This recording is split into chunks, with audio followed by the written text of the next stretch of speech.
Hey there, I'm John. And I'm Josh.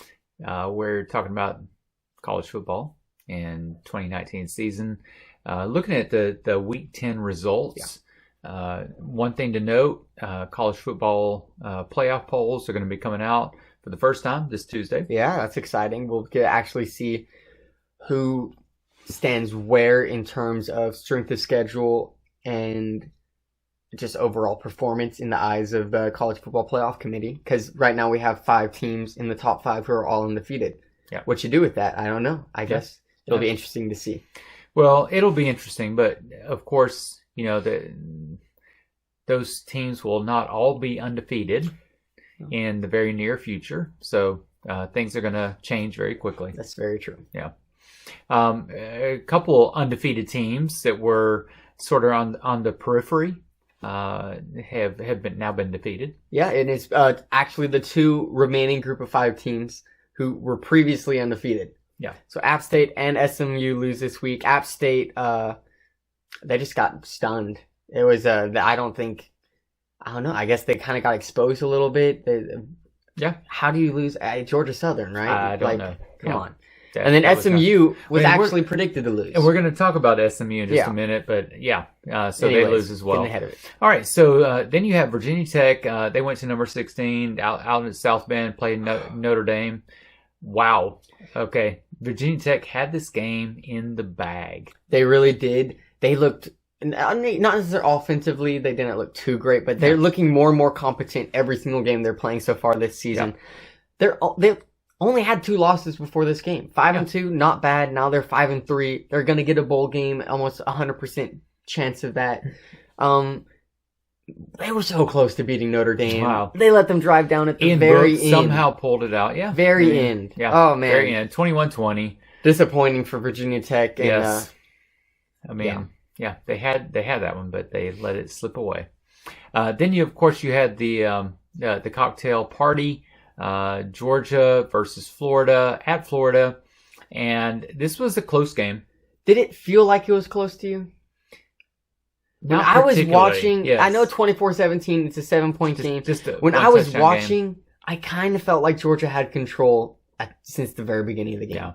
Yeah. Like, I felt like there was no way that Florida was going to be able to come back. They tried at the end. You're right. They did try. It didn't feel like that. Yeah. But I did feel like Georgia pretty much had it the entire time. So the question here is, does that mean that Georgia has clinched the East or not? What, is that the only other team? Missouri, right? But they haven't played Florida or Georgia yet. And they play Missouri next week. Oh, Georgia does. Exciting. Okay. Yes.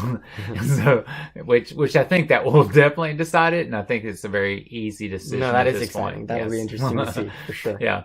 And then you had a big game. It was game day for this past week. Number 15, SMU went to Memphis and played number 24, Memphis. So Memphis was favored in this game.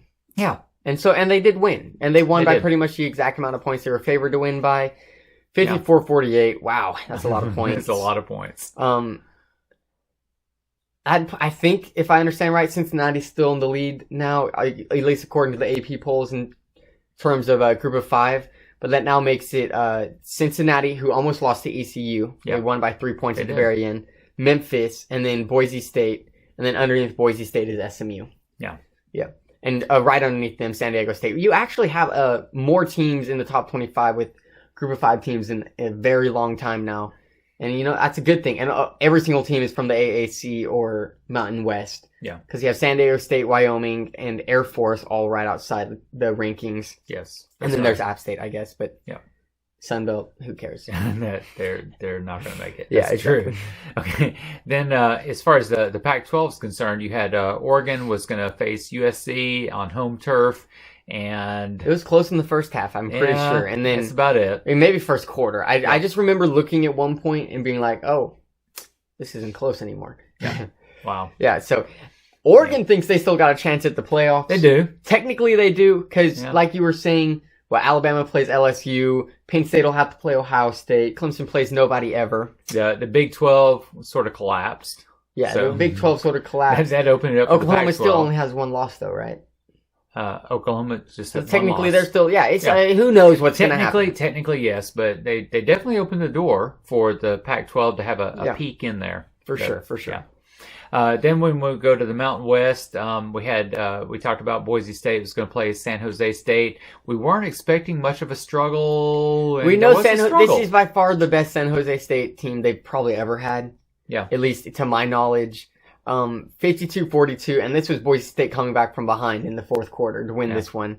They had to outscore San Jose 21-8 in the fourth quarter to win the game. I was really impressed with quarterback Love. Yeah, he for tore apart our secondary. I think that's one of our biggest concerns. He threw a ton of yards, 450 plus yards. Yeah, Avery Williams really struggling. On the bright side, Hank is back. Yes. He didn't throw any touchdowns, but man, when he's in the game, you just feel a different type of control and atmosphere. Like even when we were down, there was never like a moment of panic in his eyes. Yeah.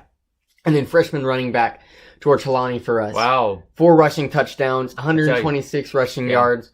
He could possibly, with 4 games left, if he has 4 100-yard games, I know, that's asking a lot. That's a lot. But technically, we might have 5 games in 6 with the bowl game. But he might give us that 1,000-yard rushing thing so that our streak continues. Okay. Who knows? Yeah. I hope he does. Well, that was a big game for him for sure. Let's talk about last week's upset. I'll just go ahead and start with I'm retiring from upset calling. Okay. This coming video, you'll see this man choosing some of his 2 upsets for the week. Yeah.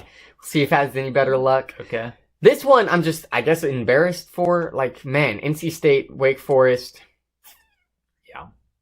That was pretty ugly. I just don't get, like, I think I just keep choosing against Wake Forest because, like, how exactly does Wake Forest even have a team? They're sort of like the team as far as the ACC is concerned. I know. I'm just so confused. It really does confuse me. It's Wake Forest.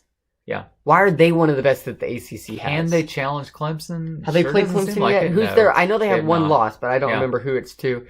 Either way, good for y'all. 44-10. It was never. It was like 31-7 in the first quarter or something ridiculous. Yeah. And then Pac-12 is normally where you get your. And I almost did, and they should have won. You're right. They let them come back at the end. Number 9 Utah 33, Washington 28. Shame on you, Chris Peterson. He might be going this year. Who knows? At the rate that he's going, this is like Washington's 4th loss already this season. It's a lot. It is a lot. It's just not going my way. No. Oh well, that's like 0-10 in the past 5 weeks. So obviously, true. Yes. So obviously, I need to change. Maybe I just need to like reevaluate the way I'm looking in the games or something. Okay. Yeah. Anyways. Yeah. That's it for us, I think. I think it is too. Join us when we talk about week 11.